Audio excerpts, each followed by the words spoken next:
Hello, welcome back. അപ്പോൾ ഇന്ന് ഞാൻ വന്നിട്ടുള്ളത് ഒരു ഡേ മൈ ലൈഫിൻ്റെ വീഡിയോ ആയിട്ടാണ്. രാവിലെ തൊട്ട് വൈകുന്നേരം വരെയുള്ള കാര്യങ്ങളൊക്കെ ഇൻക്ലൂഡ് ആക്കിയിട്ടുള്ളൊരു വീഡിയോ ആണ് കേട്ടോ. ഇത് ഒരു ഹെൽത്തി ബ്രേക്ക്ഫാസ്റ്റും ബിസ്ക്കറ്റ് വെച്ചിട്ടുള്ള ഒരു പുഡിങ്ങിൻ്റെ റെസിപ്പിയും കൂടി ഈ ഒരു വീഡിയോയിൽ ഉൾപ്പെടുത്തിയിട്ടുണ്ട്. അപ്പോൾ വീഡിയോ മുഴുവനായി തന്നെ കണ്ടു നോക്കുക. വീഡിയോ കണ്ടുകൊണ്ടിരിക്കുന്ന സമയത്ത് തന്നെ നിങ്ങളൊന്ന് ലൈക്ക് ചെയ്യാനും ഷെയർ ചെയ്യാനും നിങ്ങൾ അഭിപ്രായങ്ങളും അറിയിക്കാനും മറക്കരുത്. കൂട്ടത്തിൽ ഒന്ന് സബ്സ്ക്രൈബും കൂടി ചെയ്യണേ. അപ്പോൾ വീഡിയോ ഒന്ന് കണ്ടു നോക്കാം. അപ്പോൾ ആദ്യം തന്നെ ഞാൻ മുറ്റൊക്കെ ഒന്ന് അടിക്കാനായിട്ട് പോവാണ് കേട്ടോ. നല്ല വെയിലും ചൂടൊക്കെ അല്ലേ ഇപ്പോൾ. അപ്പോൾ ചൂടായി കഴിഞ്ഞാലും മുറ്റത്തേക്ക് ഇറങ്ങാൻ പറ്റൂല. അപ്പോൾ അതുകൊണ്ട് തന്നെ മുറ്റം ആദ്യം അടിച്ചെടുക്കാം. അപ്പോൾ മുറ്റടിക്കാൻ ഞാനിതാ ഇതുപോലത്തെ ഒരു ചൂല് വാങ്ങിക്കാം കേട്ടോ. എനിക്ക് ഈ ഒരു ചൂല് കൊണ്ട് അടിക്കാനാണ് സുഖം. പിന്നെ ഊരവേദന ഉള്ള ആൾക്കാർക്കൊക്കെ ഈ ഒരു ചൂല് നല്ല ഉപകാരപ്പെടും. പിന്നെ അത് മാത്രമല്ല കേട്ടോ, മുറ്റം നല്ല ക്ലീനായി കിട്ടും. ഇപ്പോൾ വേനൽക്കാലമൊക്കെ അല്ലേ, നല്ല പൊടിയാണ്. ആ പൊടിയും കൂടിയും അടിച്ചെടുക്കാനായിട്ട് പറ്റും. ഈ ചൂല് നല്ല സുഖമാണ് കേട്ടോ ഇതുകൊണ്ട് അടിക്കാൻ.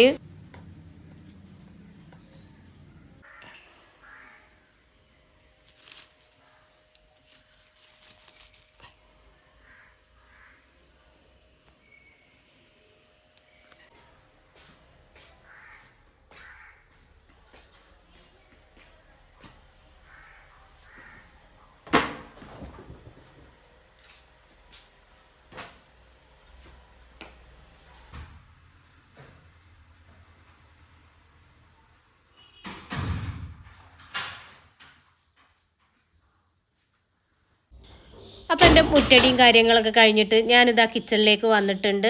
ഇനി ബ്രേക്ക്ഫാസ്റ്റ് ഉണ്ടാക്കണം. അപ്പം ഇന്ന് ഹെവി ആയിട്ടുള്ളൊരു ബ്രേക്ക്ഫാസ്റ്റ് ഉണ്ടാക്കുന്നില്ല കേട്ടോ, ഹെൽത്തി ആയിട്ടുള്ളൊരു ബ്രേക്ക്ഫാസ്റ്റാണ് ഉണ്ടാക്കുന്നത്. ഞാൻ ഇടയ്ക്ക് ഇങ്ങനെ തന്നെ കേട്ടോ ഉണ്ടാക്കാറ്, പ്രത്യേകിച്ച് തിരക്കുള്ള ദിവസങ്ങളിൽ. അപ്പോൾ നമുക്ക് നമ്മുടെ സമയവും ലാഭിക്കാം, എന്നാൽ ഹെൽത്തി ആവും ചെയ്യും. അപ്പോൾ അതാ മുട്ടയും പഴവും ഞാൻ പുഴുങ്ങാനായിട്ട് വെച്ചുകൊടുത്തിട്ടുണ്ട്. പഴം ഞാൻ എയർ ഫ്രയറിലാട്ടോ ഇട്ട് കൊടുത്തിട്ടുള്ളത്. മുട്ട ഞാൻ ഗ്യാസിലും വെച്ച് കൊടുത്തിട്ടുണ്ട്. ഇനി അതൊന്ന് വെന്ത് വരാനായിട്ട് നമുക്കൊന്ന് വെയിറ്റ് ചെയ്യാം.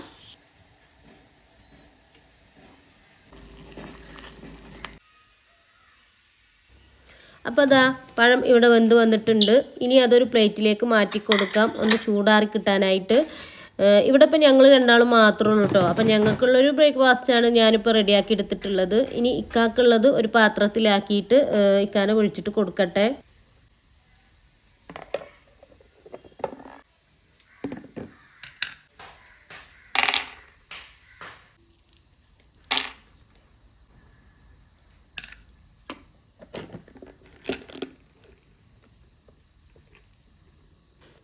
അങ്ങനെ ഇക്കാൻ്റെ ഇക്ക വന്ന് കൊണ്ടുപോയിട്ടോ. ഇനി ഞാൻ ചായ കുടിക്കലാണ്.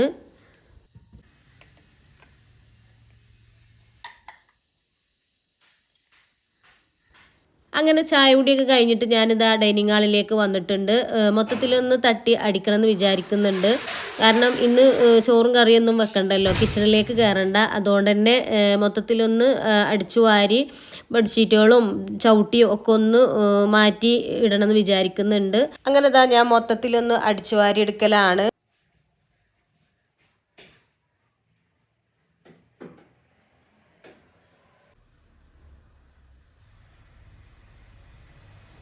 അപ്പോൾ അതാ എൻ്റെ അടിച്ചുവാരലും തുടക്കലും എല്ലാം കഴിഞ്ഞിട്ടുണ്ട്.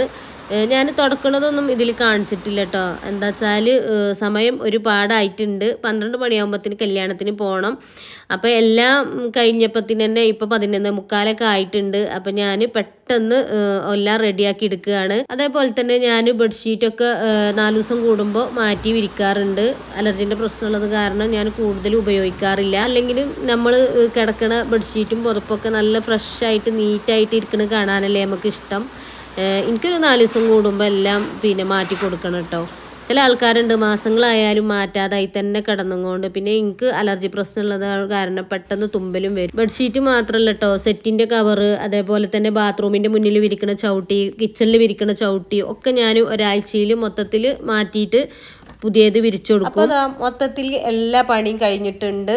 അടിക്കലും തുടക്കലും ബെഡ്ഷീറ്റ് വിരിക്കലും ചവിട്ടി മാറ്റി കൊടുക്കലും ഒക്കെ കഴിഞ്ഞിട്ടുണ്ട്.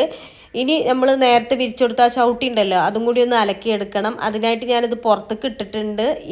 ഇപ്പം അത് അലക്കാനായിട്ട് ടൈമില്ല. ഇപ്പം തന്നെ 12 മണിയൊക്കെ കഴിഞ്ഞിട്ടുണ്ട് കേട്ടോ. അപ്പോൾ അതാ കുളിയൊക്കെ കഴിഞ്ഞ് ഫ്രഷായി ഞാനിനി കല്യാണത്തിന് പോവുകയാണ്. എന്നോട് ഒരു 12 മണിയൊക്കെ ആകുമ്പോൾ റെഡി ആയിട്ട് നിൽക്കാൻ പറഞ്ഞതായിരുന്നു. പക്ഷെ എൻ്റെ അതെല്ലാം കഴിഞ്ഞപ്പോൾ തന്നെ ഒരു 12:30 ആയിട്ടുണ്ട്. ഞങ്ങളുടെ നാട്ടിൽ തന്നെ കമാനത്തുങ്ങ് ഓഡിറ്റോറിയത്തിൽ വെച്ചിട്ടാണ് കേട്ടോ കല്യാണം. ഹിന്ദുസിൻ്റെ കല്യാണമാണ്. അപ്പോൾ കല്യാണം നേരത്തെ കഴിയുമെന്ന് പറഞ്ഞിട്ട് ഇക്ക നല്ല കലിപ്പിലാണ് കേട്ടോ.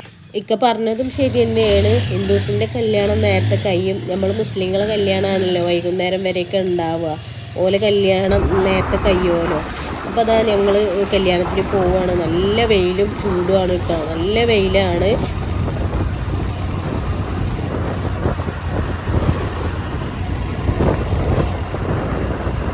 അങ്ങനെ ഞങ്ങൾ ഓഡിറ്റോറിയത്തിൽ എത്തി. ആദ്യം ഞങ്ങൾ ഫുഡ് കഴിക്കാനാണ് കേട്ടോ പോയത്. എന്താ വെച്ചാൽ അവിടെ വലിയൊരു തിരക്കൊന്നും ഉണ്ടായിരുന്നില്ല. അപ്പം എന്നാൽ ആദ്യം തിരക്കാവുമ്പത്തിന് ഫുഡ് കഴിക്കുക എന്ന് പറഞ്ഞു. അങ്ങനെ ഫുഡ് കഴിക്കലാണ്. നല്ല ചോറും സാമ്പാറും നല്ല അടിപൊളി സദ്യയായിരുന്നു കേട്ടോ. 2 വിധം പായസം ഒക്കെ ഉണ്ടായിരുന്നു. അങ്ങനെ ഇതാ ഞങ്ങൾ ഫുഡ് കഴിക്കലാണ്. അങ്ങനെ ഞങ്ങൾ സദ്യ കഴിക്കലൊക്കെ കഴിഞ്ഞ് ഞാൻ പോരാൻ നിൽക്കുന്ന സമയത്താണ് കേട്ടോ അപ്പോൾ ഇക്കാൻ്റെ പെങ്ങളി മോളൊക്കെ കണ്ടത്. ഓല് അപ്പോൾ ചോറ് തിന്നായിരുന്നു. അപ്പോൾ കുറച്ച് നേരമൊക്കെ അവിടെ സംസാരിച്ച് നിന്നിട്ടാണ് പിന്നെ ഞങ്ങൾ പോകുന്നത്. പിന്നെ ഞങ്ങൾ അവിടെ നിന്ന് ഇറങ്ങിയിട്ട് നേരെ പോയത് ഇക്കാക്ക് കടയ്ക്ക് കുറച്ച് പടക്കം വേണമെന്ന് പറഞ്ഞിട്ട് അത് മേടിക്കാനാണ് കേട്ടോ. നേരെ അപ്പുറത്തെ സ്റ്റോപ്പിൽ തന്നെ ഉണ്ടായിരുന്നു. അപ്പോൾ വിഷു ഒക്കെയാണ്. അപ്പോൾ പടക്കം വേണമെന്ന് പറഞ്ഞിട്ട് അത് വാങ്ങാൻ വേണ്ടിയിട്ട് പോയതായിരുന്നു.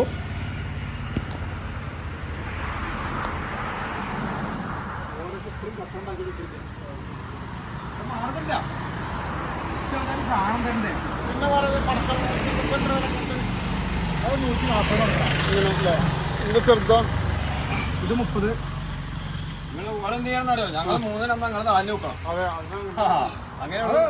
എത്ര കൊടുത്താലും പോവും.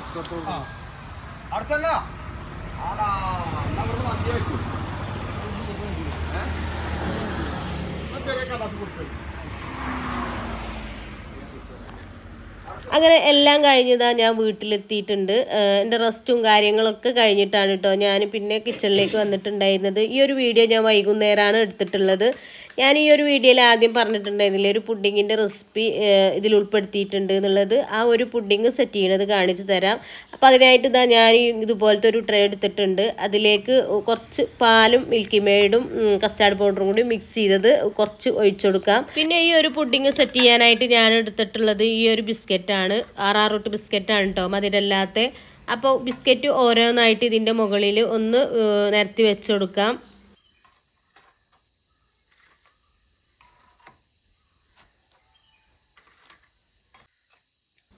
അപ്പോൾ അതാ ഞാൻ ബിസ്ക്കറ്റ് മുഴുവനായി തന്നെ വെച്ചെടുത്തിട്ടുണ്ട്. ഇനി ഇതിൻ്റെ മുകളിലായിട്ട് നമ്മൾ നേരത്തെ ഒഴിച്ചുകൊടുത്ത മിക്സ് ഉണ്ടല്ലോ അതും കൂടി ഒന്ന് ഒഴിച്ചു കൊടുക്കുന്നുണ്ട്. ഇനിയിപ്പോൾ ഇതിൻ്റെ മുകളിൽ കുറച്ച് വിപ്പിംഗ് ക്രീമും കൂടി ആക്കി കൊടുക്കുന്നുണ്ട്. ഞാനിപ്പോൾ 2 ലെയറായിട്ടാണ് കേട്ടോ ചെയ്തെടുത്തിട്ടുള്ളത്.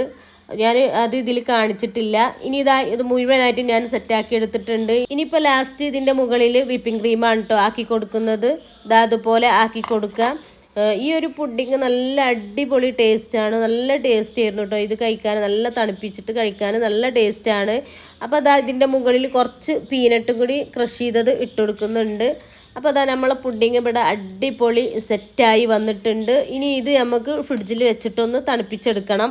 അപ്പോൾ അതാ ഞാൻ ഇനി ഫ്രിഡ്ജിലേക്ക് വെച്ച് കൊടുക്കുകയാണ്. ഈസി ആയിട്ട് റെഡിയാക്കി എടുക്കാൻ പറ്റിയ ഒരു അടിപൊളി പുഡിങ് തന്നെയാണ് കേട്ടോ ഇത്.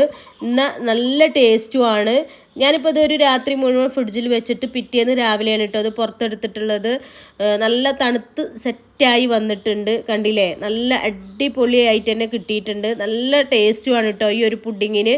അപ്പോൾ നിങ്ങൾ ഉണ്ടാക്കാത്തവരാണെങ്കിൽ ഒന്ന് ഉണ്ടാക്കി നോക്കുക. എന്നിട്ട് നിങ്ങളെ അഭിപ്രായം ഒന്ന് കമൻറ്റ് ചെയ്യുക. അപ്പോൾ ഇന്നത്തെ വീഡിയോ ഇത്രേ ഉള്ളൂ. വീഡിയോ മുഴുവനായി തന്നെ കണ്ടു നോക്കുക. വീഡിയോ കണ്ടുകൊണ്ടിരിക്കുമ്പോൾ നിങ്ങൾക്ക് ഇഷ്ടമായിട്ടുണ്ടെങ്കിൽ ഒന്ന് ലൈക്ക് ചെയ്യുക, ഷെയർ ചെയ്യുക, സബ്സ്ക്രൈബും കൂടി ചെയ്തൊന്ന് സപ്പോർട്ടും കൂടി ചെയ്യുക. അപ്പോൾ മറ്റൊരു വീഡിയോ ആയിട്ട് വരുന്നത് വരേക്കും എല്ലാ കൂട്ടുകാർക്കും അസ്സലാമു അലൈക്കും. ബൈ.